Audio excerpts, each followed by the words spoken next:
നാട്ടടവ് 3 ചെയ്യുമ്പോൾ നേരത്തെ നിന്നും ചെറിയ വ്യത്യാസമുണ്ട്. ആദ്യം സ്റ്റെപ്പ് എങ്ങനെയാണെന്ന് നോക്കാം.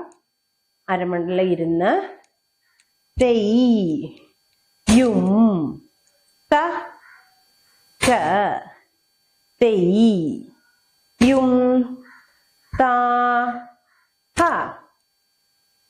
ഇങ്ങനെയാണ് മൂന്നാമത്തെ സ്റ്റെപ്പ് ചെയ്യുന്നത്. ഇടത്തെ കാലോട് ചെയ്യുന്നത് എങ്ങനെയാണെന്ന് നോക്കാം. തെയ് യും ത ക തെയ് യും ത ഹ. അപ്പോ നമ്മള് കാല് വെക്കുന്ന പൊസിഷനെ പറ്റി പറഞ്ഞു. ഇങ്ങനെ കാല് വെക്കുന്ന ഈ നിലയ്ക്ക് പറയുന്നത് സ്വസ്തികം എന്നാണ് പറയുന്നത്. കാലിങ്ങനെ വെക്കുന്നതിനെ സ്വസ്തികം എന്നാണ് പറയുന്നത്. അപ്പോ നമ്മൾ ഇനി അതിന്റെ കൈ എങ്ങനെയാണെന്ന് നോക്കുമ്പോ നേരത്തെ കാല് നീട്ടുന്നത് പോലെ തെയ് യും ത ക തെയ് യും ത ഹ. ഇങ്ങനെയാണ് സ്റ്റെപ്പ് ചെയ്യുന്നത്. നമുക്ക് കൈയും കാലും കൂടെ ചെയ്ത് നോക്കാം. ധളം കുത്തക്ക തിക്കു തക്ക തിങ്കിണ്ണത്തോം തെയ് യും ത ക തെയ് യും ത ഹ തെയ് യും ത ക തെയ് യും ത ഹ തെയ്യും തക്ക തെയ്യും ത ഹ തെയ്യും തക്ക തെയ്യും ത തെയ്യും തക്ക തെയ്യും ത ഹ തെയ്യും തക്ക തെയ്യും ത തെയ്യും തക്ക തെയ്യും ത ഹ തെയ്യും തക്ക തെയ്യും ത തെയ്യും തക്ക തെയ്യും ത ഹ തെയ്യും തക്ക തെയ്യും ത. ഇങ്ങനെ മൂന്നാമത്തെ സ്റ്റെപ്പ് ചെയ്യും. ഇനി നാലാമത്തെ സ്റ്റെപ്പ് നാട്ടടവ് 4. നാട്ടടവ് 4 ചെയ്യുമ്പോൾ നേരത്തെ 3 ചെയ്തതിന്റെ ഡബിൾ, അതാണ് നാലാമത്തെ സ്റ്റെപ്പ്. എങ്ങനെയാ ചെയ്യുന്നത് നോക്കാം. കാലെങ്ങനെയാ ചെയ്യുന്നത് ആദ്യം നോക്കാം.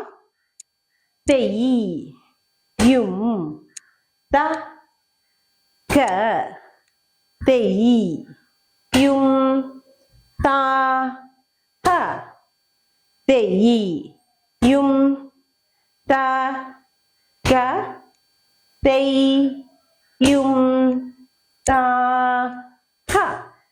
അങ്ങനെയാണ് കാല് വരുന്നത്. കൈയും നേരത്തെ പറഞ്ഞ പോലെ തെയ് യും ത ക തെയ് യും ത ഹ തെയ് യും ത ക തെയ് യും ത ഹ.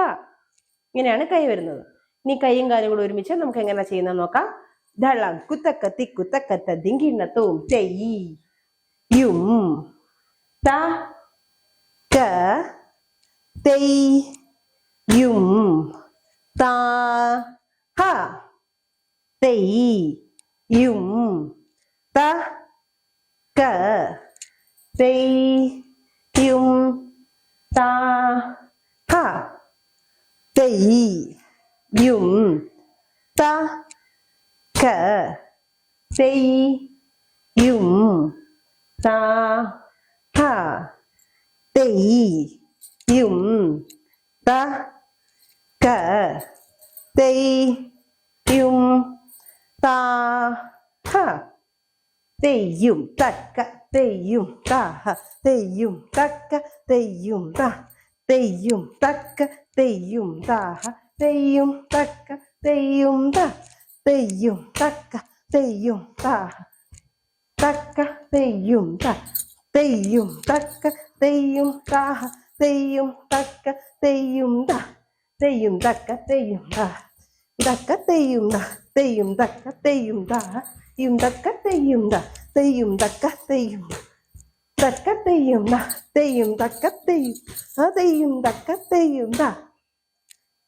നാട്ടടവ് ആദ്യത്തെ 4 സ്റ്റെപ്പ് എങ്ങനെയാ ചെയ്യുന്നത് നമ്മളിപ്പോ കണ്ടു. ബാക്കിയുള്ള 4 സ്റ്റെപ്പ് അടുത്ത വീഡിയോയിലൂടെ പറഞ്ഞു തരുന്നതായിരിക്കും. എല്ലാവർക്കും നമസ്കാരം.